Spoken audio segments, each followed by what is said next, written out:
পাঁচটা শর্ত সাপেক্ষে আমাদের তওবা কবুল করবে কে? তওবা কবুল হওয়ার কিছু শর্ত আছে, পাঁচটা। কয়টা? চিৎকার মেরে বলতে হবে, তওবা কবুল হওয়ার শর্ত কয়টা? এক নম্বরে হচ্ছে আল ইকরা, acknowledgement. You have to give the acknowledgement that you are the greatest sinner on earth. আপনাকে ঘোষণা দিতে হবে যে আপনি পৃথিবীর সবচেয়ে বড় পাপী। এক নম্বর শর্ত, আপনি বলেন যে আল্লাহ, আমার চেয়ে বড় পাপী নাই, আকাশের নিচে জমিনের উপরে আমি সবচেয়ে বড় পাপী, এমন কোন পাপ নাই যেটা আমি করি নাই, ঠিক কিনা? এক নম্বরে পাপের ঘোষণা দেন। দুই নম্বরে আন-নাদাম, নাদাম মানে repentance. You have to be repentant for what you have done. আপনাকে অনুতপ্ত হতে হবে, চোখের পানি ছাড়তে হবে।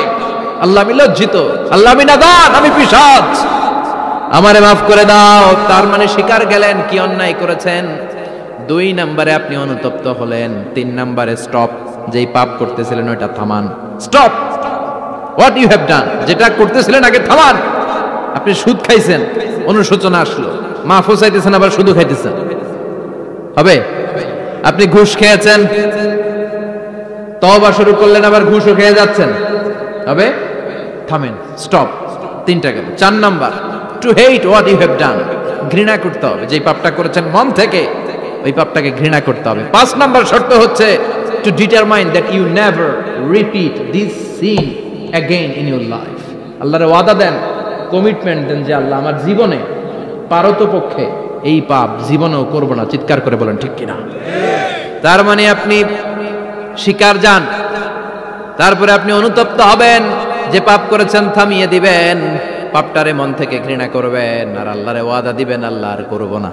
এই পাঁচটা শর্তের আলোকে তওবা করলে জীবনের সব গুনাহ মাফ করে দিবে কে? এজন্য আল্লাহ বললেন, ইয়া আইয়ুহাল্লাযীনা আমানু তুবু ইলাল্লাহি তাওবাতান নাসুহা, তওবার মতো তওবা করো, সব গুনাহ মাফ করতে পারে কে? তওবা করবেন তো? রাজি আছেন? কবে করবেন? এই মুহূর্তে তওবা করলাম, এই মুহূর্তে আল্লাহর কাছে ক্ষমা চাই, আল্লাহ জীবনের সব গুনাহ মাফ করে দাও। আমাদের দেশে তওবা করার জন্য হুজুর লাগে, কথা কন?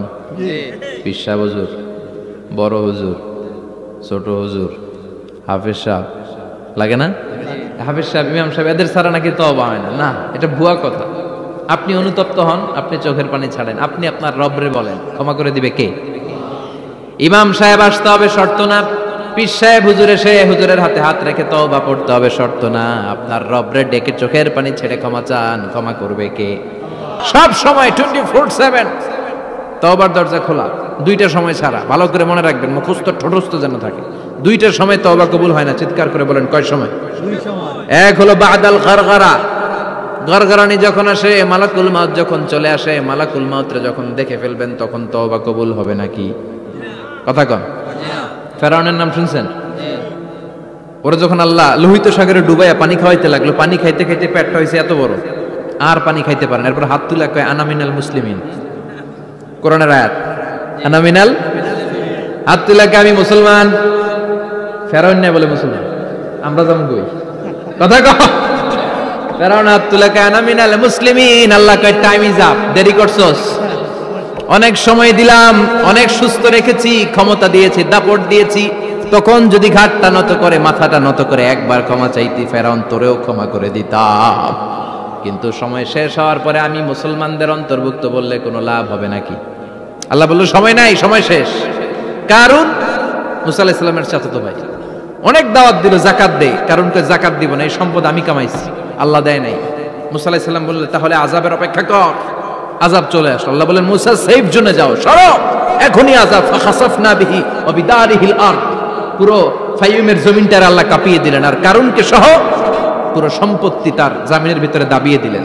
হাঁটু পর্যন্ত কারুন দেবে যায়, ভাবছে উঠে যাবে, কোমর পর্যন্ত দেবে যায়, ভাবছে উঠে যাবে, গলা পর্যন্ত যখন দেবে যায় আর সুযোগ নাই। কয় মুসা আমার সব সম্পত্তি তোরে আর তোর আল্লাহরে দিয়ে দিলাম, আমারে বাঁচা, আমারে সব সম্পত্তি তোর আর তোর আল্লাহ, আমারে খালি বাঁচা, চাচা আপন প্রাণ। আল্লাহ বলে সময় শেষ। তার মানে বাদাল গারগারা তওবা কিন্তু আর কবুল হয়। এই হলো একটা। নাম্বার 2, বাদা তুলুই শামস মিন মাগরিবিহা, প্রতিদিন চাঁদোলাতে সূর্য কোন দিক দিয়ে ওঠে? কথা কয় না? পূর্ব দিকে। কিয়ামতের আগ দিয়ে সূর্যের পূর্ব দিকে উঠবে না, পশ্চিম দিক থেকে উঠবে। যেদিন প্রভাতে পশ্চিম দিক থেকে সূর্য উঠবে, ওই দিন থেকে তওবার দরজাটারে বন্ধ করে দিবে কে? আল্লাহ। তার আগ মুহূর্ত পর্যন্ত জীবনে যত গুনাহ করেছি, অন্যায় করেছি, চোখের পানি ছেড়ে ক্ষমা চাইলে ক্ষমা করবে কে? শয়তান আল্লাহরে চ্যালেঞ্জ দিছে, আল্লাহ তুমি আমারে জাহান্নামে পাঠাবা, আমিও তোমার বান্দা করে লয়ে একসাথে জামাতে ঢুকমু, একা ঝুঁকবো না, একা যাব না, তোমার বান্দাদেরকে সবগুলারে জাহান্নামী বানায়া তারপরে ঢুকমু। তোমারে চ্যালেঞ্জ দিলাম, একটারও জান্নাতে ঢুকাইতে পারবা? আল্লাহকে তুই আমার চ্যালেঞ্জ দিলি? আমি তো সব রাজার বড় রাজা, মহারাজা, আমার চ্যালেঞ্জ দেশ, এত সাহস পাইলি কই? তুই আজীবন ওয়াসওয়াসা দিয়ে পাপ কাজ করাবি, একদিন তাফসীর মাহফিলে এসে আমার বান্দা ক্ষমা চাবে, আমি মাফ করে দেবো, তুই কি করবি? আজীবন অন্যায় করবে, আজীবন পাপ করবে, জুলুম করবে, একদিন চোখের পানি ছেড়ে আমার কাছে কান্নার মতো কান্না করলে আমি সব গুনাহ মাফ করে দেব। এজন্য আল্লাহ বললেন, ইয়া আইয়ুহাল্লাযীনা আমানু তুবু ইলাল্লাহি তাওবাতান নাসুহা। ভুল করেছো, তওবা করো, মাফ করবে কে?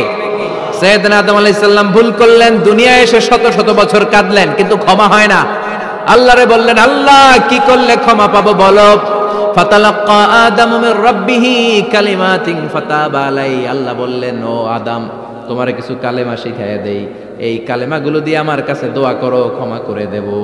আল্লাহ শিখাইয়া দিলেন, ও আদম, দুই হাত তুলে চোখের পানি ছেড়ে আমার কাছে পড়ো, রব্বানা, পড়েন, রব্বানা যালামনা আনফুসানা ওয়া ইল্লাম তাগফির লানা ওয়া তারহামনা লানাকুনান্না মিনাল খাসিরিন। এটা শিখাইতেছিল আল্লাহ। আল্লাহ, আমি জুলুম করেছি, অন্যায় করেছি, ভুল করেছি, পাপ করেছি, তুমি যদি ক্ষমা না করো, ক্ষমা করার কেউ নাই, ঠিক কি না?